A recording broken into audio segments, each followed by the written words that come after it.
guys, we've got a fun review today because we're talking about Knock at the Cabin, the latest film from M.Night Shyamalan. Regardless of how you feel about the man, it always is quite an experience whenever we get a new M.Night Shyamalan film, just because his films usually elicit a very divisive response. And even as someone who usually does enjoy M.Night Shyamalan's work, there are a few times here and there where I'm not a big fan of his material. But even still, I'm always looking forward to whatever he puts out. Knock at the Cabin follows a girl and her parents who are taken hostage while vacationing by armed strangers who demand that the family make a choice to avert the apocalypse. With such a simple, thought-provoking concept, I thought it was very impressive just how thrilling and tense the story is. As the majority of the film does take place in one central location, it's a real testament to Shyamalan's direction, how he manages to craft a multitude of nail-biting sequences into this narrative. You really get put into the shoes of these characters trying to navigate this unnerving scenario forced upon them,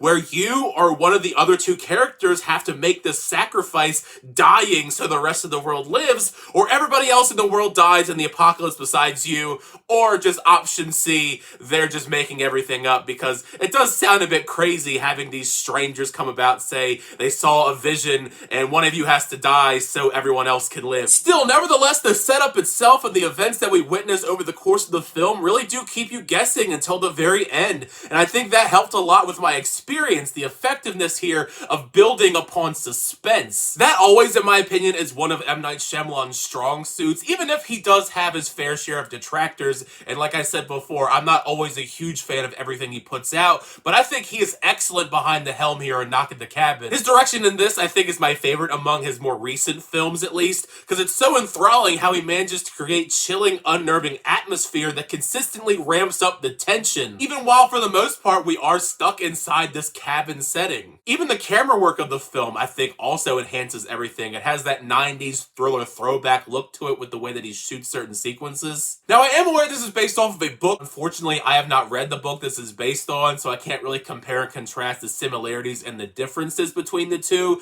I will say that I have heard that there are some differences here and there, but I don't know how substantial they are just because I've not read it. Honestly, I'm probably going to go pick it up after this just because I enjoyed the material so much, because the script, at least for this film version, it's pretty solid. It manages to keep things in the story lean and straightforward, but still also manage to pack a real punch while not going too over the top like sometimes M. Night Shyamalan films do. And I think part of that is that M. Night Shyamalan is one of several writers here, as opposed to many of his other films where M. Night Shyamalan is the only writer. It still definitely does feel like an M. Night Shyamalan film. His fingerprints are all over this and his signature style that we know and love, or sometimes hate depending on how you feel about the guy, but it just feels like a little bit more streamlined and more locked in compared to some of his other works. That, and just I think the plot of this film really touches upon some really intriguing ideas in territories we don't really talk about all that much in horror thrillers. But the best element to Knock at the Cabin for me is all the performances. I think the ensemble that was assembled here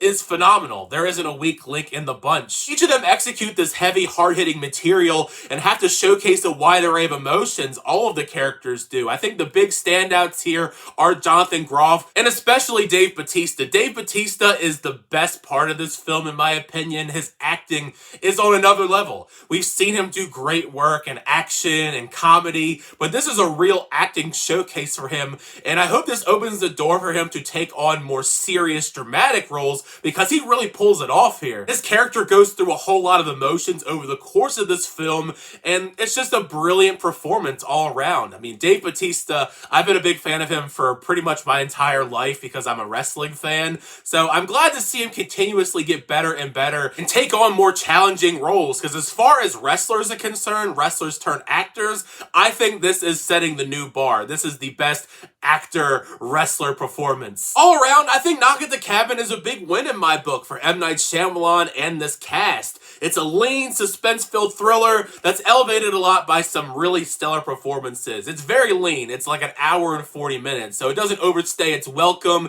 and with the way that we structured the story and the themes that are brought up and makes you really think about things, I think it does warrant multiple viewings. I know I'm definitely going to be rewatching it a couple times while it's in theaters just because I want to get a good grasp on everything the film's trying to say, and also so I can definitively decide on where I would rank this among M. Night Shyamalan Shyamalan's filmography. As far as like more recent films in his filmography, I think this is up there with Split, because I like Split and I like this a lot. I'm kind of mixed on some of the other entries, and even his more classic stuff like Signs and all them, I don't think it's as good as Signs, but maybe top 5. Maybe it's top 5 Shyamalan Knock at the Cabin. I am very excited to talk about the film though with you guys in the comment section. I tried my best to be as vague as possible with certain details, just because I don't want to reveal any spoilers or twists and turns and stuff like that, because a lot of the M. Night Shyamalan films, I mean, a large chunk of them are built upon twists and turns, and there are twists and turns in this like most of his films, and I don't want that experience ruined for you. But now you've heard my thoughts on Knock at the Cabin. Make sure you share your thoughts down below. What'd you think of the film once you had a chance to check it out? Did you like the film? Did you not like the film? Also, where would you rank this among M. Night Shyamalan's filmography? How are you feeling about Dave Bautista in this big dramatic role? Would you like to see him take on more of these roles?